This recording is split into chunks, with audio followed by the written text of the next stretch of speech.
The Seahawks have now been linked to 4 offensive coordinator candidates. How would hiring each of these coaches potentially impact Seattle's personnel decisions in coming months? We're going to be taking a deep dive on today's Tuesday edition of Locked On Seahawks.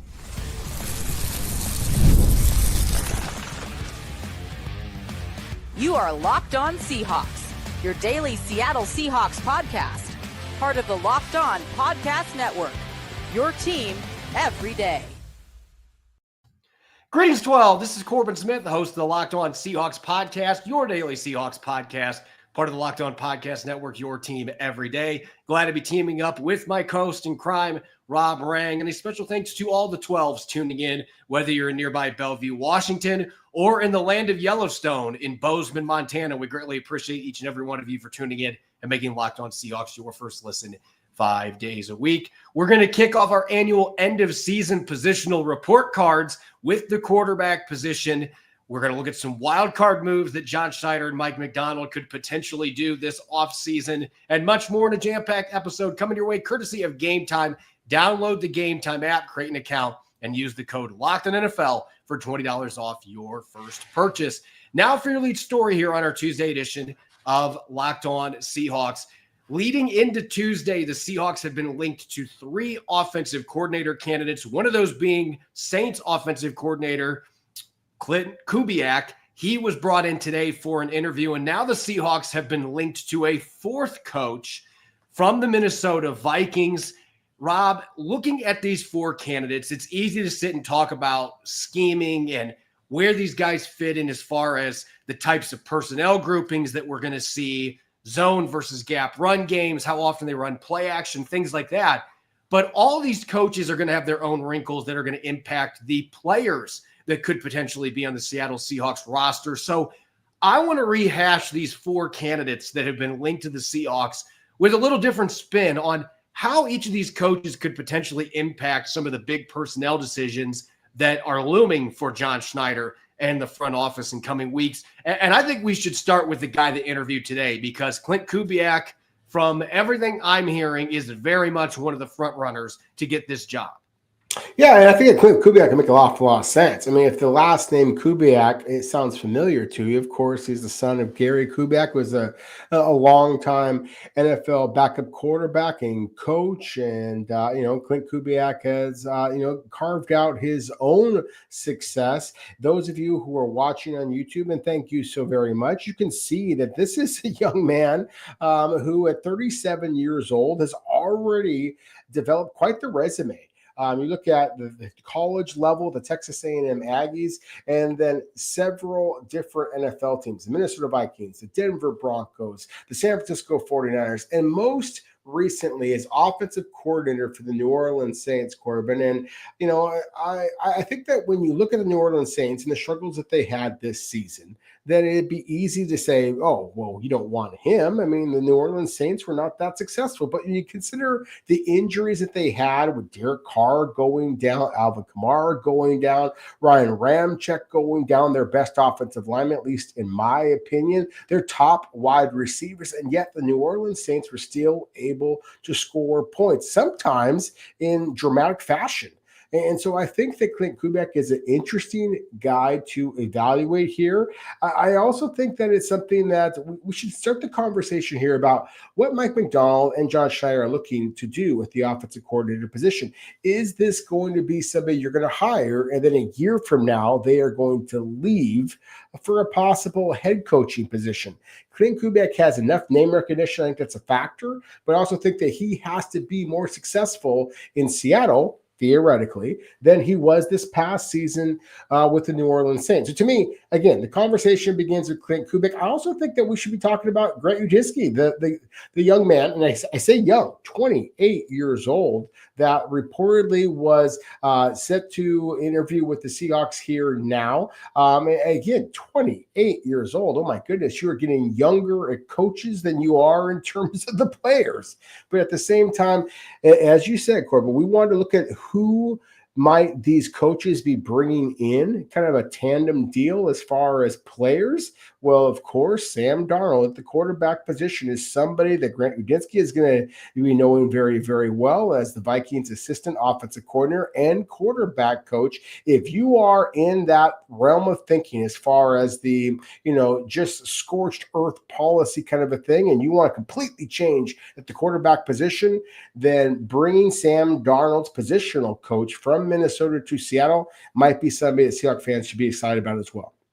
I think when you look at these two coaches, Clint Kubiak, I would expect is going to want to stay pretty much status quo with what the Seahawks have, because you look at what he's done with veteran quarterbacks. Kirk Cousins threw a career-high 35 touchdown passes when Kubiak was the quarterback coach in Minnesota. And the 1 year that he was offensive coordinator, Cousins almost hit that mark again with 33 touchdown passes, 9th in the NFL that year. So Kubiak has had success. And oh, by the way, as the pass game coordinator with the San Francisco 49ers, Brock Purdy in his first full year as a starter, he led the league in quarterback rating, yards per attempt, and had 31 touchdown passes. And Kubiak left his imprint there as well. And Derek Carr was playing at a fairly high level before injury struck this past season. Not just to him, but he was throwing to fifth-string receivers by the middle of the season. It was a mash unit there in New Orleans. I think he would love working with Geno Smith. I think if you look at Grant Udinski, that does create that very interesting storyline. Is he going to try to talk Seattle into going out and getting a quarterback he's familiar with in Sam Darnold and bringing him in as the quarterback? Are there other Vikings free agents that he may be able to get to come over? I think Udinski, not only would you be bringing in a super young coach, you'd be bringing in somebody that's going to have a lot more ties to other players outside your organization. I think you could see a lot more of a shakeup in that instance. As far as the two other candidates, let's go from the young pup that hasn't been an offensive coordinator to kind of that nasty, mean dog offensive line coach coming out of Detroit, Hank Fraley, who I am still partial to because, look, if you look at his mugshot on the Detroit Lions website, this is not a guy that you want to mess with. And he just screams, run the damn ball. Even when he was with the Vikings as an assistant offensive line coach, Adrian Peterson had one of his phenomenal seasons during the time he was there. His track record speaks for itself. Now, he's never been a play caller, but Hank Fraley has been involved in the game planning process. This seems like a guy that is going to have interest in keeping status quo at quarterback as well, because look at the success Detroit's had with Jared Goff, and I think Geno Smith has a lot of similar traits in terms of the way that he plays the game. I don't think that getting a new young quarterback is necessarily going to be a top priority for Fraley. Now, offensive line, on the other hand, you might see a lot of changes up there in the trenches and getting some maulers, because those are the kind of guys that Hank Fraley likes. Yeah, and I love that you mention it that way, Corbin, because, as somebody who has followed the Seahawks for so long, it just breaks my heart. That's one of the reasons why I'm wearing an Oregon State shirt, because the only guy that in the 20 years that I've been teaching at Mount Tahoma High School that we've actually sent to the NFL is Taliesin Fuaga, who of course played at Oregon State, wound up being a first-round selection by the New Orleans Saints. We were mentioning here just a moment ago with one of their coaches, but I love the idea of Seattle even just knocking on the door of Hank Fraley, because of course the Detroit Lions, with the fact that they have invested multiple first-round selections at left tackle, at right tackle, at center, this is a team that is more committed to the offensive line than arguably any team in all of the NFL. So just the fact that the Seahawks are even having the conversation with Hank Fraley, who in my opinion is one of the absolute best offensive line coaches in all of the NFL. Now you're going to have a whole different conversation here about play calling and things like that. But still, this to me is a small acknowledgement by Seattle that their offensive line has got to improve, whether it be Geno Smith or anybody else at the quarterback position. But still, Hank Fraley to me is a guy that I remember scouting him back in the day as a player himself. And then the success that he has had, not just with Jared Goff, but whoever the Detroit Lions have put at the running back position over the last 3-4 years during Hank Fraley's tenure there, they've been able to run the football just because they have put the dollars on the offensive line. And so I think, to me, again, this is a sign that Seattle might be recognizing the fact that if you want to be successful in the NFL, you've got to have some big, talented guys up front. And so, again, Hank Fraley, to me, would be the pick if you wanted to try to bring somebody in to address what is obviously, at least to a lot of us, the biggest area of concern for the Seahawks. And last but not least, and I'm saying it that way because I think a lot of Seahawks fans are sleeping on Thomas Brown. I understand that what happened in Chicago, this is another thing where you've got to look at circumstances. Thomas Brown took over for Shane Waldron, a very familiar name here in Seattle. And in the 3 games ensuing as an offensive coordinator, by the way, it was his first time as a play caller in the NFL. Those 3 games, they averaged almost 5 points more per game than they did in their season average. They almost beat the Packers, Lions, and Vikings. They were in all 3 of those games and had a chance to win. The team seemed to respond to him. Then he got the interim head coaching tag. And look, there's just too much on your plate at that point with everything going on around. He wasn't able to do as well as what he did. The offense kind of went by the wayside. But Thomas Brown was the assistant head coach for Sean McVay for a couple of years in LA, including the year that they won the Super Bowl in 2021. He's been a running back coach. He's been a tight end coach in the NFL. And he now has experience working with both a young quarterback and a grizzled veteran like Matthew Stafford. This could be one that could go either way in terms of what quarterback. In fact, this could be the ultimate one where you say, hey, Geno Smith in 2025, but go draft me a quarterback that I have a chance for my staff to develop. And so that, to me, creates some intrigue compared to the rest of these candidates. No, it really does. And as you said, I mean, I think that with Thomas Brown, the fact that he has been as successful as he has in such a multitude of different options. And again, anybody who's watching on YouTube can see how he started off his college career with the Georgia Bulldogs, went to Chattanooga, to Marshall, to Wisconsin, back to Georgia, back to Miami, to Miami, to South Carolina, and then with the Los Angeles Rams. Look, everybody's going to focus in on the Carolina Panthers. Oh, they weren't very good throughout Thomas Brown. Oh, the Chicago Bears, they weren't very good throughout Thomas Brown. I disagree. At 38 years old, Corbin, to me, in the conversations that I've had with scouts on the road, Thomas Brown looks like a future NFL head coach. So I'm excited about Thomas Brown. The biggest reason why I have a little bit of hesitancy is the same thing I would mention before with Clint Kubiak, is that I just worry that he is somebody who, if he has a little bit of success for a year or maybe even 2, then he is going to be one of the hot names on the head coaching circuit. And so perhaps Seattle would lose him. I don't think that you have quite as much of a concern, say, with a Hank Fraley at that point, just because offensive line kind of a coach, former offensive lineman. A lot of guys like that struggle to get that opportunity to be an NFL head coach. So again, look, my heart is with developing a new line of scrimmage in Seattle. So I love Hank Fraley. I think that Clint Kubiak would make an awful lot of sense. Thomas Brown is a little bit of an outlier for me, not because I don't think he'd be a fit. I think he'd be a terrific fit. I also think that if he had much success, he also would be an NFL head coach in the 2026 or 2027 cycle. Coming up next, we are going to be continuing our discussion going into the offseason. We're going to kick off our report card series at the quarterback position. Why would we have any reason to talk about the quarterback spot? We're going to get to that coming up next here on our Tuesday edition of Locked On Seahawks. This is a message from our sponsor, Intuit TurboTax. Are you tired of the endless waiting, wondering, and worrying about your taxes? Well, now that's a thing of the past. You see, taxes don't need to be complicated or stressful. TurboTax is here to change the game by matching you with a TurboTax expert who can get to work on your return right away. No more waiting for answers. No more wondering if you're missing out on deductions. Whether you've got one form or 20, TurboTax experts give you taxes the undivided attention while you get real-time updates on their progress. You can focus on what really matters. You won't have to lift a finger, but you'll get the peace of mind knowing that your taxes are being handled by the pros. Ready for stress-free taxes, the most money back guaranteed? Head over to TurboTax.com today and get matched with your expert who's ready to take your taxes off your plate so you can focus on your day. Only available with TurboTax Live full service, real-time updates only in the iOS mobile app. See guaranteed details at TurboTax.com/guarantees.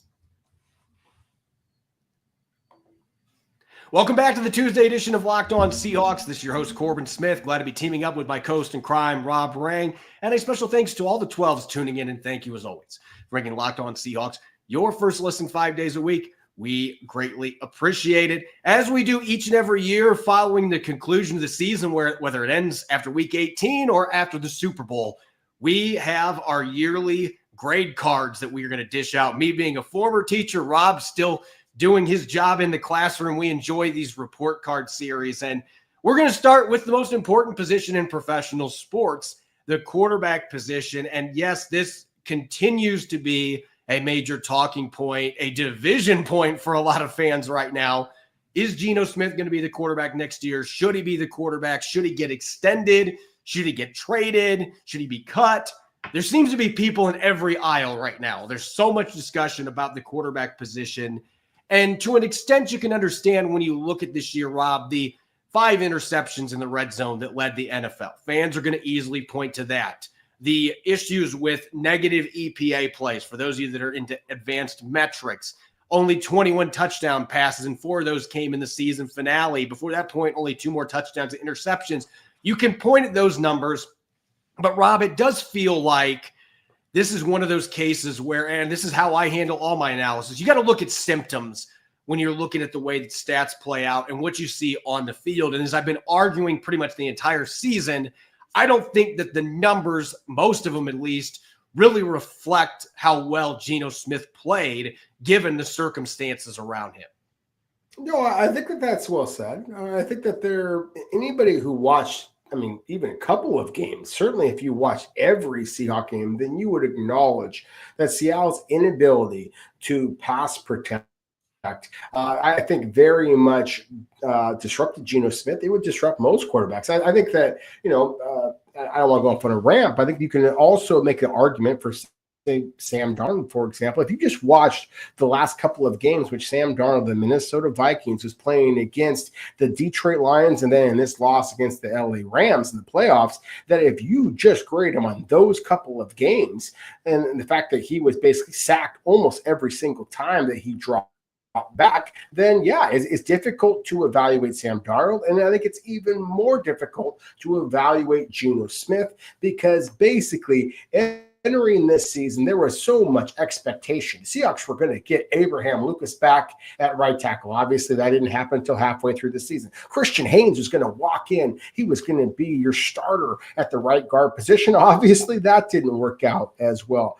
I think that when you look at Geno Smith's numbers, as you said, Corbin, it's really difficult to evaluate him in comparison to the other quarterbacks in the NFL. The fact that he put up some career high numbers and accomplished all of the statistics that he needed to get his big dollars at the end, I think is a testament to his durability, to the precision passing that we have seen, and to a large part to his leadership and the intangibles that he brings at the position. My biggest concern with him at this point, and the reason why I would give him a B- if I was giving him a grade. Look, I do believe that Geno Smith is absolutely better than the average starting quarterback in the NFL. I do not, however, believe that he is better than any of the quarterbacks who are still in the playoffs at this point. And so to me, that's the conversation, is that, look, if you just want to qualify for the playoffs, I think that Geno Smith can get you there. I think a little bit better, a little bit tighter, more consistent defense from start to finish of the season, certainly better, improved offensive line play. I think that you can compete for a divisional title in the NFC West. I don't know that he's actually going to get you over the hump. And at 35, which he'll be when you get into the next season, I just don't know that there's enough of a career arc here to make the financial investment that you are going to have to make with Geno Smith. And so again, that's why I have him at a B-, higher than average, but not in the A category that I frankly think you need to be if you are going to be a serious Super Bowl contender. And I'm going to give him a B. Look, at the midway point of the season, I had a B+. So it dropped a little bit in the second half of the season, in part because there were some bad decisions that were made in the red zone. But the reason that I have a little bit higher grade than you do, when you look at the film and then you look at some of the advanced stats that are on Pro Football Focus, I don't care about their grades. There's all kinds of arguments you can have about the grades. But the advanced stats are really helpful, especially as a supplement to go with the film. And the fact is, Jalen Hurts was the only quarterback in the NFL that was pressured on a higher percentage of dropbacks than what Geno Smith was this year. And Geno Smith was only credited with a little over 8% of those being on him. He was near the bottom of the list, which means the vast majority of that high pressure workload on him was coming because of the offensive line. And that was the worst combination in the NFL easily. When you look at the quarterbacks that were pressured the most and then who was least to blame, Geno Smith takes the cake there. So I think when you look at the film and how much he was under duress, he threw 15 picks this year. By my charting, 8 of them were not his fault. He was either getting blasted, a receiver dropped the ball, or in the case of one of the red zone picks that happened against the Packers, really poor spacing of the routes ended up haunting them on that play. There was a lot of things that were working against him this season. And then you add in the fact that he became the 20th QB in history to complete more than 70% of his throws this year, top 5 in the NFL in passing yards, and he still threw 21 touchdowns with the horrible pressure. And oh, by the way, there really wasn't a run game to speak of 95% of the season this year to take some of the pressure off of him. So far from perfect, but I'm going to go a little bit higher on this just because I look at some of the things that were symptomatic around him. And I don't know how many quarterbacks in the league, your elite ones like Josh Allen and Lamar Jackson, those guys can mask things. But I don't know that there's very many quarterbacks in the league that could have been more successful with the poor offensive line and lack of a run game around him than what Geno Smith was this season. So I'm still going to go with a rock solid B. As for Sam Howell, look, I'm just going to be brutally honest. I'm giving an F. And this is coming from somebody that was at every single training camp practice. I was not surprised that when he had to check in against the Green Bay Packers that he absolutely floundered in that opportunity, because I've had a few people message me on social media like, well, one of the practices I went to, he looked really good. I'd like to know which practice that was, because I maybe saw one practice that he showed some improvements, but he had a really rough training camp accuracy-wise.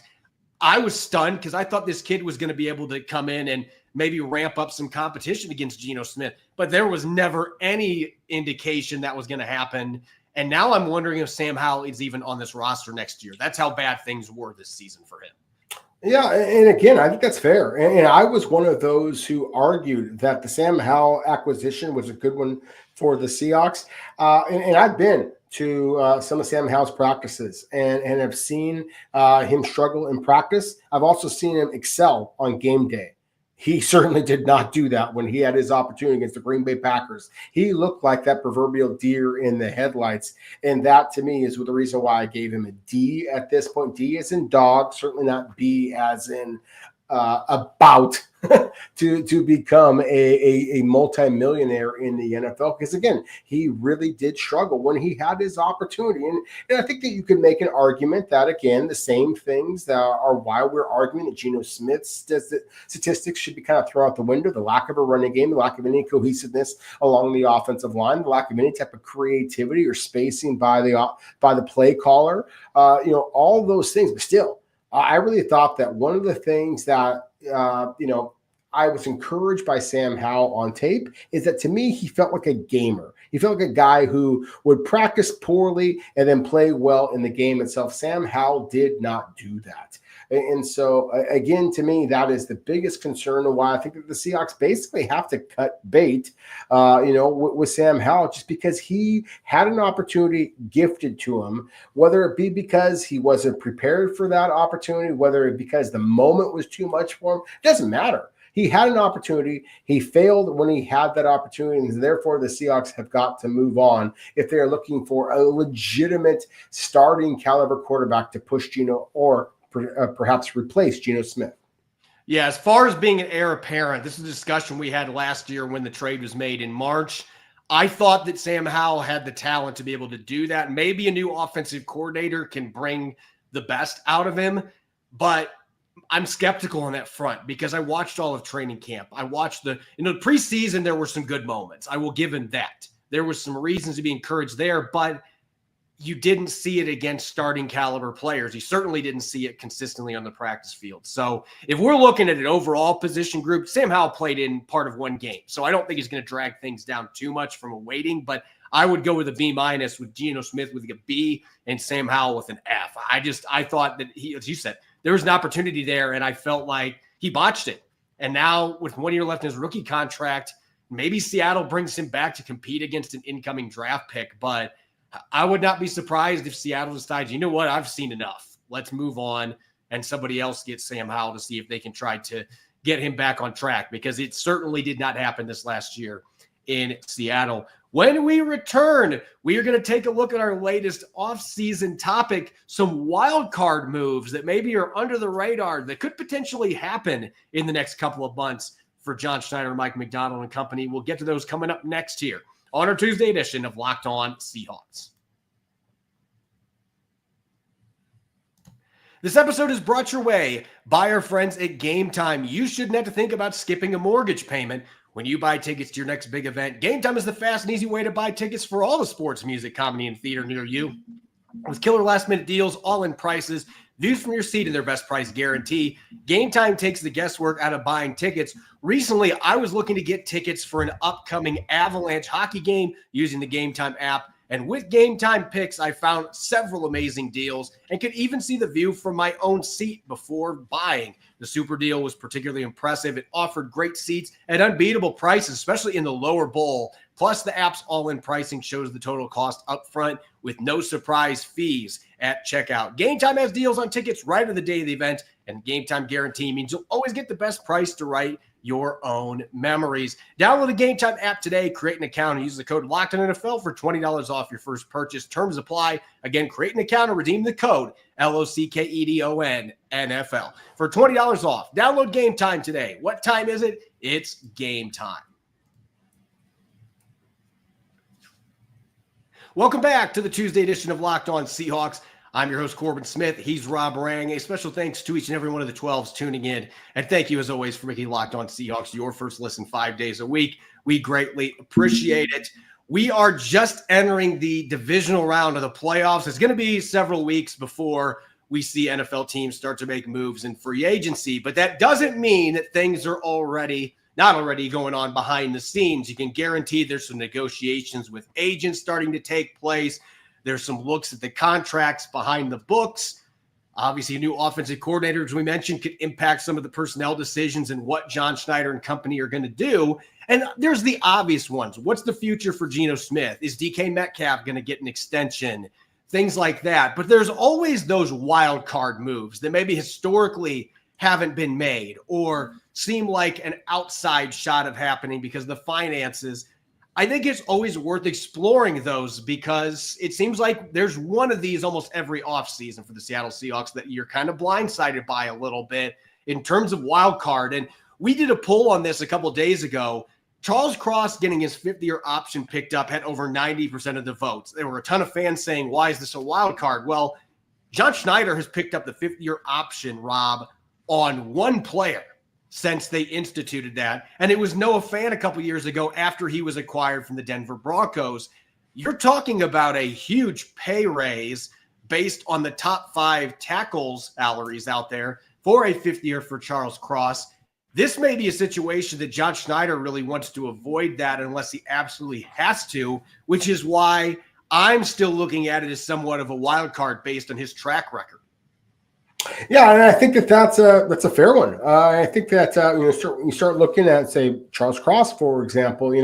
Cross has been a good player, but is he a great player? Is he somebody that you want to, basically upset the apple cart when it comes to Seattle's track record as far as extending players at this point? I just don't know that is going to happen. I mean, especially if Seattle wants to kind of completely change their MO on offense. If they do want to be more physical at the line of scrimmage, I don't know that Charles Cross is the best fit for that. I think that he is a very serviceable left tackle. If I was going to grade him the way that we just did with Geno Smith, again, I would give him a B-. I think he's above average the NFL left tackle position. I just don't know that he is the type of player in terms of his physicality, especially in the running game. That is exactly what Mike Macdonald is looking to bring to Seattle if they are going to try to run the ball and impose their will on opponents. So again, to me, that's a fascinating one.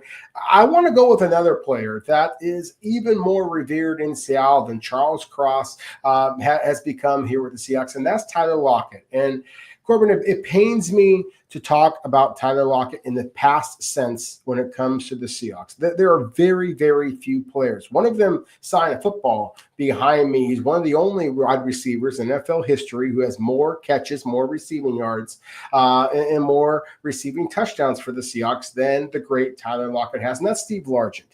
That's the type of name and recognition I think that Tyler Lockett deserves. That said, when you look at the lack of production in which he had this past season, when he caught 2 touchdown receptions and was due the exorbitant salary that he is this year, and it's going to bump that much more come, I think it's March 16th, where he is due a huge salary increase, then I do think that just releasing Tyler Lockett outright, I think that it'd be heartbreaking in a lot of ways. I also think that it would send the type of message through the Seattle locker room that, frankly, I think that this team needs, whether it be Geno Smith, whether it be DK Metcalf, some of Tyler Lockett's, at least reportedly, and from what I've seen, closest friends on the team. Look, this is a produce or find yourself a different type of a job, type of a position here in the NFL. And for as good of a person and as a player that Tyler Lockett has been for the Seahawks, again, for the same reason I would argue that I don't know that Geno Smith has the upside that the Seahawks are looking for, I don't know that Tyler Lockett does as well. So again, one of my wild card moves is that Seahawks release Tyler Lockett and look for themselves for a different wide receiver to play opposite Jackson Smith and Jigba and perhaps DK Metcalf. Yeah, I'm going to go to the backfield for my next wild card move. And this is one that could very well depend on who ends up getting the offensive coordinator job, because I think if you have somebody like Hank Fraley that takes over, Hank Fraley is going to look at Ken Walker III and be thinking, okay, look what I did with Jahmyr Gibbs, opening up run lanes for him. And then Zach Charbonnet can be our David Montgomery. 1-2 punch. Here we go. But if you bring in a coach that's going to be more focused on gap running scheme, and you're doing a lot of the stuff that you did successfully late in the year with Zach Charbonnet and some of the power linemen that you had up front, Satola Maya, I don't know if the fit is going to be there for Ken Walker III. You could make an argument if Ryan Grubb would have been on the staff for a second year. I think it makes a lot of sense to see if anybody is going to dangle some draft picks for Ken Walker III. And I know this is a really good running back draft class, so it might be difficult to get much back in return, but Kenny McIntosh looked really good the last month and a half. Zach Charbonnet looked the part of a top 10 caliber running back when he had his chances to start this year. And Charbonnet is a better all-around player. He's going to bring it in pass pro. He's going to get the job done catching passes. He's done a good job on screens. Kenny McIntosh is a fantastic receiver, has improved in pass pro. I'm not saying that you make this move, but I would not be shocked if it does happen, depending on who the offensive coordinator is. If Seattle decides we're going to do a little bit of resetting with the types of backs that we want in the backfield, and it's a production-based business, you got better production last year out of those other 2 running backs, all things considered, when all 3 of them were healthy. Yeah, no question about it. And so again, I think that would shock some people. I mean, just considering that, all the expectations that were there with Ken Walker III. I've got another one for you. And again, it broke my heart, Corbin, to mention before the idea of just releasing Tyler Lockett. As a draft guy, it's going to break my heart to mention this. I think that this is something that Seahawks should consider. Of course, they have the number 18 overall selection in this draft class. And I've argued on this stage and in others that this is one of the worst draft classes I've ever seen. And a huge part of that is because so many college players are now pursuing their NIL and transfer possibilities. And so they are just, rather than jumping at the NFL contract, they are just transferring to another college team and accepting those NIL dollars. So therefore, I think that this might be the perfect draft for Seattle, frankly, to punt from the first round of the 2025 NFL draft, trade out entirely of the first round and acquire extra picks for 2026, where I think it's going to be a stronger class, definitely a better quarterback class. If you are not 100% convinced that Geno Smith is not your answer for right now, as well as the next couple of seasons, then again, I think that you have to start acquiring the assets needed to be a real player in the 2026 or 2027 NFL draft. And if that means trading out of the first round, so be it. And I'm going to stick at the quarterback position. And look, we had the graphic up. There's a couple other things that we can quickly talk about. I mean, Seattle very rarely franchises players. I'd be shocked if Ernest Jones gets franchise tagged, but he seems like a player that if you don't have a deal, you got to get something done on that front just to make sure that you can continue to negotiate with him. And I do think Kobe Bryant, with how he played the end of last year, I think you can extend him without breaking the bank. And I think you try to get him locked up now and have him and Julian Love as your safeties for the foreseeable future. But the other wild card that I'm going to throw out here, and anybody that watches our show knows how I feel about Seattle's quarterback situation right now. I do not see a viable option that is going to be better than Geno Smith right now. But if you are going to go a different direction, I want to go to the Sin City for just a moment. If Pete Carroll ends up getting the head coaching job in Vegas, my understanding is Ben Johnson is their number one guy, but you can say that about 5 or 6 teams right now. They want Ben Johnson. If the Raiders do not get Ben Johnson, I think Pete Carroll has a very good chance to get that head coaching job. The wild card move for me is Pete Carroll and company calling his good friend John Schneider and saying, what do I have to give you to get Geno Smith? Because he is the greatest advocate for Geno Smith.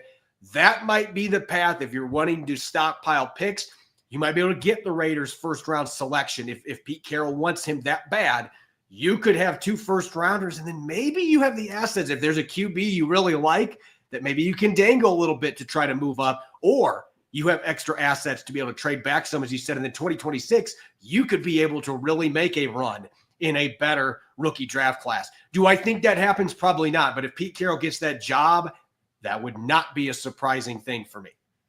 Yeah, I think that would be fascinating. I think that that Geno Smith would be very successful in Pete Carroll's scheme. At the same time, again, because I do believe that this is a draft class you want to stay away from rather than double down, I would be surprised. That would definitely be a wild card, at least in my opinion.